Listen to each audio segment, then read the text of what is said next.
Accounting classes में नमस्कार दोस्तों। टेली पॉइंट अकाउंटिंग क्लासेस में आप सभी का स्वागत है और मैं Balwan Parmar Tele Point Accounting Classes Madhya Pradesh Shujalpur से हूँ, जो कि टेली पॉइंट अकाउंटिंग क्लासेस की जो इंट्रोडक्शन की क्लास है। आज हम टेली पॉइंट अकाउंटिंग क्लासेस की जो इंट्रोडक्शन की क्लास है वो सेकंड क्लास में पढ़ेंगे। इसके पहले भी हमने बेसिक कुछ रूल्स रेगुलेशन पढ़े थे। अकाउंटिंग क्या होता है, अकाउंटिंग के बारे में पहले भी हमने एक छोटा सा इंट्रोडक्शन किया था। आज फिर दोबारा से हम माइक्रोसॉफ्ट वर्ड में कुछ डाटा है जो बताना चाहता हूँ। सबसे पहले अकाउंटिंग की डेफिनेशन क्या होती है और टेली की डेफिनेशन क्या होती है हिंदी में पढ़ेंगे। टेली का एक सिंपल सा अर्थ होता है कि टेली का अर्थ होता है फाइनेंशियल ट्रांजेक्शन, अर्थात वित्तीय रूपे पैसे की गणना करना, कैलकुलेशन करना, गणना कर लेन देनों को रिकॉर्ड करके रखना। यानी कि आप कैलकुलेशन करते हो और कैलकुलेशन करने के बाद में जो लेन देन होते हैं, ट्रांजेक्शन्स होते हैं, उनको रिकॉर्ड करके रखना होता है, जिससे कि हम क्या करते हैं कि हमें एक अच्छा परिणाम प्राप्त हो सके, रिजल्ट प्राप्त हो सके और हमारे वित्तीय कंडीशंस का ज्ञान हो सके। यानी कि हमारे फाइनेंशियल ट्रांजेक्शन्स क्या है उनका सही तरीके से नॉलेज हो सके, ये हमारा मेन उद्देश्य है। टेली टेली पूरी तरीका से कंप्यूटराइज अकाउंटिंग सॉफ्टवेयर है, जिससे हम आसानी से कम समय में अधिक कार्य कर सके। पहले के समय में मैनुअल अकाउंटिंग होती थी, कार्य कर सकते हैं। आपको पता होगा कि पूर्व में यानी कि पहले मैनुअल तरीके से अर्थात पुस्तकों बुकों में कार्य करते थे, जिससे कार्य करने में बहुत समय लगता था और लंबे समय तक सुरक्षित रखना बहुत मुश्किल था। पहले अभी भी कंप्यूटराइज अकाउंटिंग में भी कई सारे ऐसे चीजें होती है जिससे डाटा लॉस हो जाता है, हार्ड डिस्क करप्ट हो जाती है, लेकिन हमारे पास में कुछ बैकअप रखने का भी ऑप्शन होता है। इसी के साथ में दोस्तों, अगर आपको टेली सीखना है तो पहले बेसिक अकाउंटिंग या कॉमर्स के बारे में जानकारी होना चाहिए। जैसे हम एक इंग्लिश क्लासेस ज्वाइन करना चाहते हैं, स्पोकन की क्लासेस करना चाहते हैं, तो उसका मूल उद्देश्य, मेन उद्देश्य होता है रीडिंग, राइटिंग और स्पीकिंग। ऐसा ही आपको अकाउंटिंग सीखने के लिए बेसिक अकाउंटिंग या कॉमर्स से रिलेटेड जो रूल्स रेगुलेशन होते हैं उनको जानना होगा, क्योंकि अकाउंटिंग में अलग अलग प्रकार के वर्ड्स का प्रयोग किया जाता है। जैसे गुड्स का, परचेस का, यानी गुड्स का यानी कि माल, परचेस का मतलब होता है क्रय, सेल्स का मतलब होता है विक्रय, debit, credit, expenses, assets, profit and loss, drawing, ledger इत्यादि। इसी कारण दोस्तों हम टेली हिंदी नोट्स जो कि ईआरपी अकाउंटिंग सॉफ्टवेयर और टेली प्राइम नोट्स को आपके लिए हिंदी में तैयार करते हैं। तो टेली ईआरपी 9 के बाद में हमारा टेली प्राइम 4.0 आ चुका है। इसमें हमने कुछ हिंदी में नोट्स तैयार किया है। टेली टाइप्स ऑफ अकाउंटिंग क्या होता है, टाइप्स ऑफ अकाउंटिंग के प्रकार कितने होते हैं। खाते होते हैं जिनको अकाउंट कहते हैं। खाते से आशय होता है मीनिंग ऑफ अकाउंट। खातों का क्या आशय होता है, मीनिंग ऑफ अकाउंट। खातों का वर्गीकरण, क्लासिफिकेशन ऑफ अकाउंट। खातों को लिखने के लिए नियम, रूल्स ऑफ अकाउंट। खातों से आशय, मीनिंग ऑफ अकाउंट, किसी व्यक्ति विशेष, लाभ, हानि, आय, वस्तु, संपत्ति, लेन देन आदि का संक्षिप्त में विवरण करना एक अकाउंटिंग कहलाता है। यही अकाउंटिंग को अब हम टेली में एंट्री करते हैं। अकाउंट्स के प्रकार, टाइप्स ऑफ अकाउंट 3 प्रकार के होते हैं।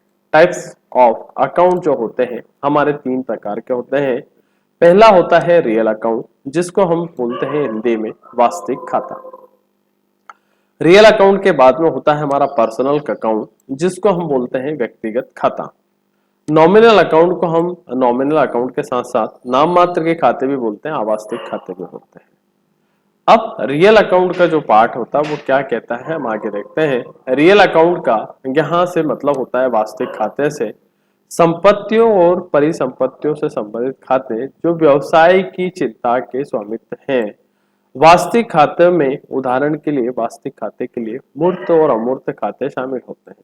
जैसे भवन हो गया यानी कि बिल्डिंग हो गई, जमीन हो गई, नगद हो गया, फर्नीचर हो गया आदि। ये पार्ट ऑफ हमारे रियल अकाउंट है। पर्सनल अकाउंट का कहना यह है, पर्सनल यानी कि व्यक्ति खाता, व्यक्तिगत खाते भी खाते होते हैं जो व्यक्ति से संबंधित होते हैं। व्यक्तिगत खाते निम्न प्रकार के होते हैं, यहाँ से सप्लायर्स का खाता होता है, कस्टमर का खाता होता है, लेंडर्स का खाता यानी कि ऋणदाता का खाता होता है। तो ऐसे कई सारे खाते होते हैं जो कि पार्ट ऑफ पर्सनल अकाउंट का होता है। नॉमिनल अकाउंट जितने भी खाते होते हैं, नॉमिनल अकाउंट में इनकम और एक्सपेंसेस को मेंटेन किया जाता है। नॉमिनल खाते वे खाते होते हैं जो आय और व्यवसाय की के खर्चे, हानि को, चोरी को मेंटेन करते हैं। ठीक है, तो यहाँ पर हम देखते हैं बिजली का खर्चा यानी कि ऑफिस का electricity expenses, discount ratio, purchase और सेल, ये इनकम और एक्सपेंसेस। परचेज को हम एक्सपेंसेस में लेंगे और सेल को हम एक इनकम के रूप में लेंगे। तो यहाँ पर हम देखते हैं नॉमिनल का अकाउंट जो कहता है जितने भी इनकम और एक्सपेंसेस होते हैं वो सभी पार्ट नॉमिनल अकाउंट के उसमें आते हैं। इनकम अगर होती है तो क्रेडिट होती है, एक्सपेंसेस होता है तो डेबिट होता है। टेली सॉफ्टवेयर में खातों के 4 समूह होते हैं। यहाँ पर सबसे पहला होता है हमारा असेट्स, हमारी लायबिलिटी, हमारी इनकम और हमारे खर्चे। डियर स्टूडेंट्स, आपको सबसे पहले पहचानना होगा कि इन 4 एक हम स्तंभ कॉलम समझते हैं एक अकाउंटिंग का। ये मेन पार्ट होता है अकाउंटिंग का। आपको आपके बिजनेस में समझना होगा कि क्या असेट्स होती है, हमारी क्या लायबिलिटी होती है, हमारे इनकम का सोर्स क्या है, हमारे एक्सपेंसेस क्या क्या है। तो यहाँ पर जो मेन पार्ट होते हैं बिजनेस के वो 4 होते हैं। या तो बिजनेस में असेट्स आएगी या बिजनेस में असेट्स जाएगी, या लायबिलिटी बढ़ेगी या लायबिलिटी घटेगी, या इनकम बढ़ेगी या इनकम घटेगी, खर्चा बढ़ेगा या खर्चा घटेगा। रूल्स ऑफ अकाउंटिंग ये कहता है अगर टेली में एंट्री पास करना है तो आपको अकाउंट्स के गोल्डन रूल्स को के बारे में पता होना चाहिए, जरूरी है। अगर आपको गोल्डन रूल्स में कोई परेशानी होती है तो आप मॉडर्न अप्रोच रूल्स से भी आसानी से समझ सकते हैं। आपको दोनों रूल्स में से कोई भी एक रूल्स अपनाना होगा।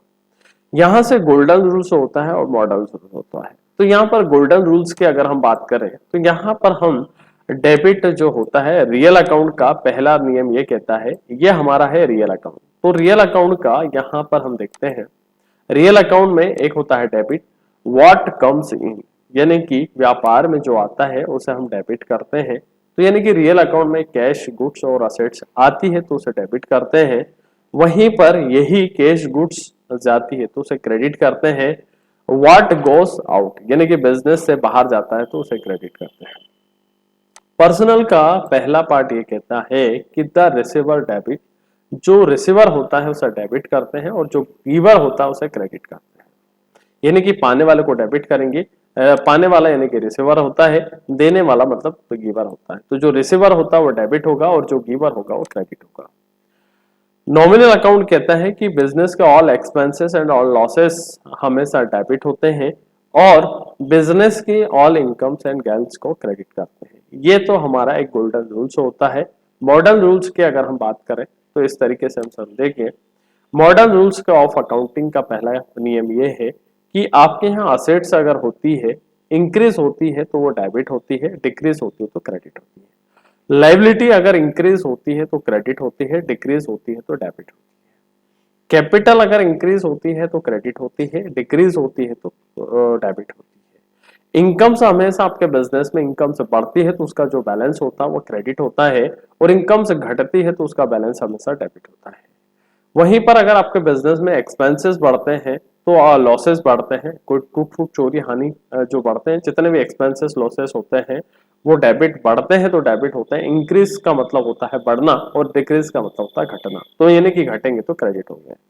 तो फिर दोबारा से एक बार रिपीट करना चाहता हूं कि आपके बिजनेस के असेट्स अगर बढ़ रही है, इंक्रीज हो रही तो डेबिट होगा। अगर आपकी बिजनेस की असेट्स डिक्रीज हो रही तो क्रेडिट होगा।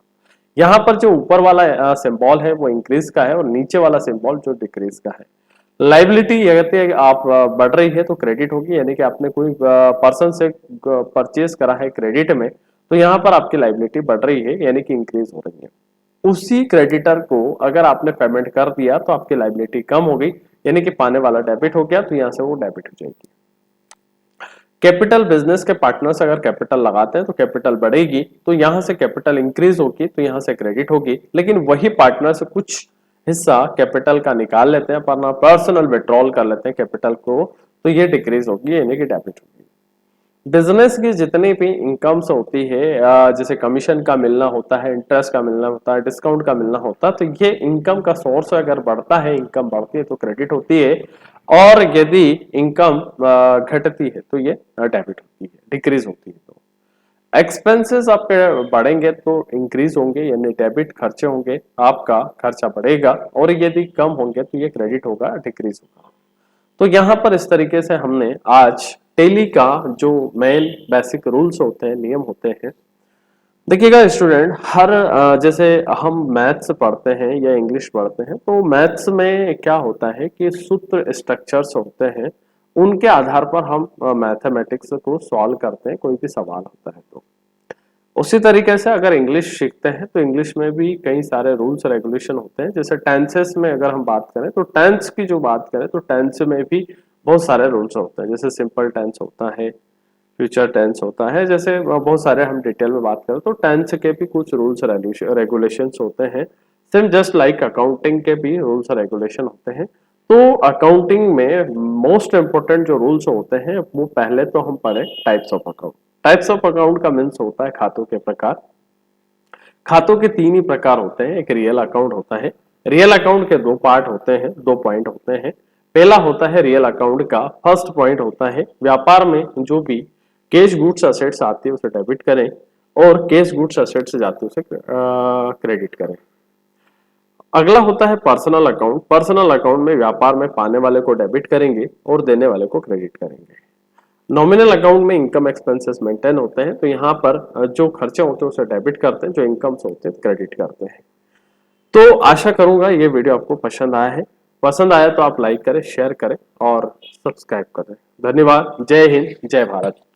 Thank you.